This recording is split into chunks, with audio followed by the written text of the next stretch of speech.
सभी ज्योतिष प्रेमियों को मेरा राधे राधे, जय श्री राम। आज हम बात करेंगे चंद्रमा के बल की।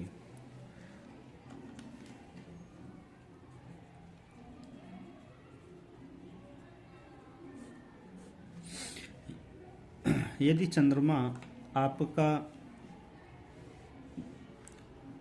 दो पाप ग्रहों के मध्य में हो,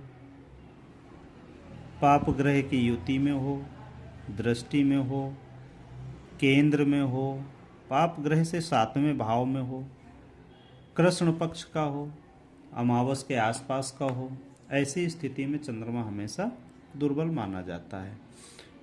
मान लेते हैं चंद्रमा आपका यहाँ वृषभ राशि में लिखा है, उच्च का होता है, रोहिणी नक्षत्र हो और वृषभ राशि हो तो चंद्रमा उच्च का माना जाता है। परंतु गोचर बस या जन्म बस यहाँ पर शनि हो और यहाँ पर राहु हो तो ये चंद्रमा, इसको संज्ञा दी जाएगी पाप कर्तरी।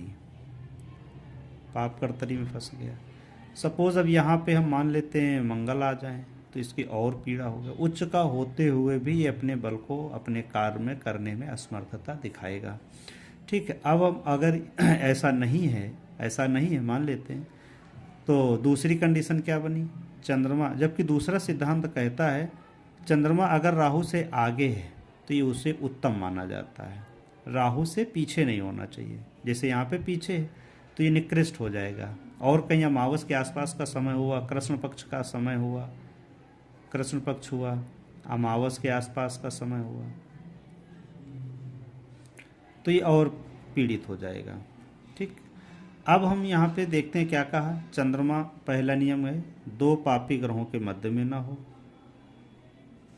दूसरा युति में ना हो, तीसरा दृष्टि में ना हो, चौथा केंद्र में ना हो, पांचवा आमने सामने समसप्तक ना हो।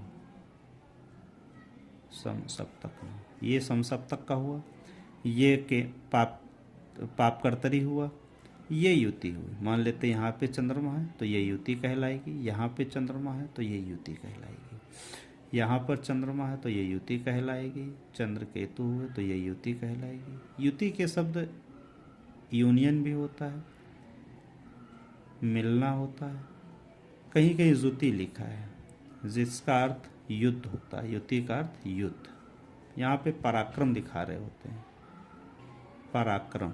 जैसा कि आपने शनिश्चराय नाटक में देखा होगा कि मंगल ग्रह जब शनिदेव की पत्नी को ऊपर मंगली प्रभाव पड़ा था तो वहीं से इसका प्रभाव आया कि हमारा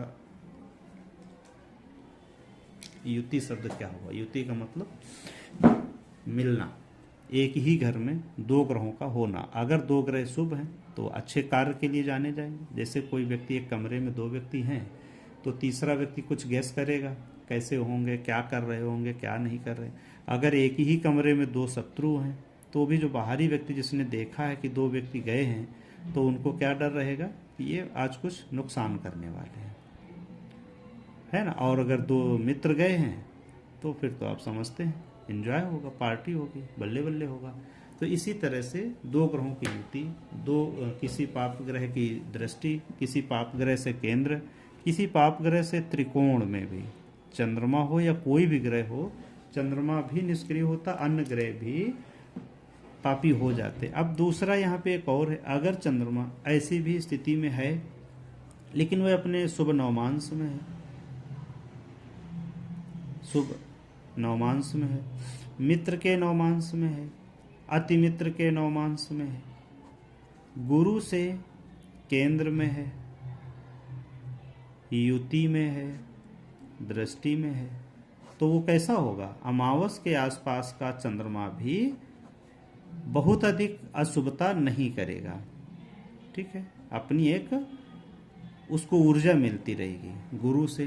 अब यहाँ पे स्वराशि का हो, उच्च राशि का हो, ठीक, और गुरु से उसका आसपास का कोई भी संबंध हो, गुरु के नक्षत्र में हो, तो चंद्रमा अशुभ होते हुए भी अशुभ न होके समफल करेगा, चाहे वो गोचर हो या नटाल हो, आपका जन्म पत्रिका हो, जन्म के समय का चंद्रमा।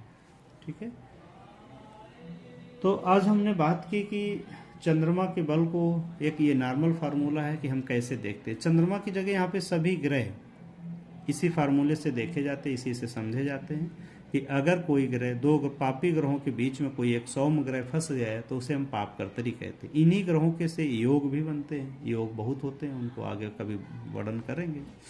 ठीक है, तो अब कोई दो शुभ ग्रह दो अशुभ ग्रहों के मध्य में फंस जाते हैं तो उसको हम पापकर्तरी कहते हैं। ठीक है, पापकर्तरी का मतलब दो पापी ग्रहों के बीच में, जैसे कोई एक पत्थर है, उसके बीच में आपकी उंगली कोई दब गई है, तो उंगली दब गई तो उंगली को नहीं खींचेंगे, हम इसको हटाएंगे, है ना, पत्थर को हटाएंगे।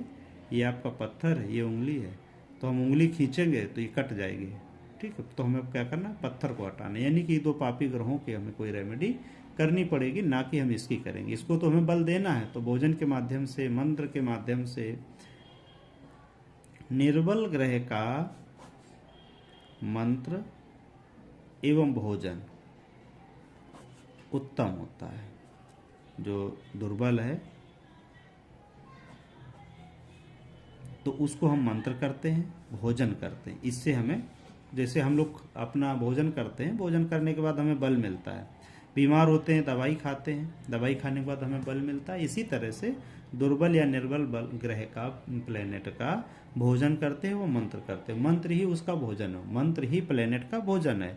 जो हम लोग खाद्य पदार्थ खाते हैं वो मेरा भोजन है, लेकिन जो हम मंत्र करते हैं वो ग्रहों का भोजन होता है। हवन से भी उनको ऊर्जा मिलती है।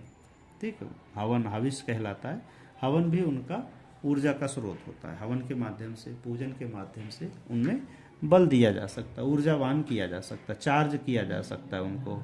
अब पूर्णतया नहीं चार्ज किया जा सकता है, लेकिन इतना किया जा सकता है कि आपका काम चल सके, क्योंकि वृद्ध व्यक्ति को कितना भी घी खिला लो, पहलवान नहीं बन जाएगा। तो जब जैसे वृद्ध व्यक्ति पहलवान नहीं बन सकता है, उसी तरह से ग्रह भी हमारा पूर्ण बली नहीं हो सकता है। ठीक है, लेकिन हाँ, फिर भी हमारा अपना जीवन कट सकता है आराम से। इस बातों को ठीक से जब समझते जाएंगे तो गोचर हो या नटाल पत्रिका हो, आपको फलित करने में बहुत आसान होगा। आप लोगों को अगर ठीक लगता है तो इसको समझने की कोशिश करें। आप सभी का धन्यवाद, आपने सबने इतना समय दिया।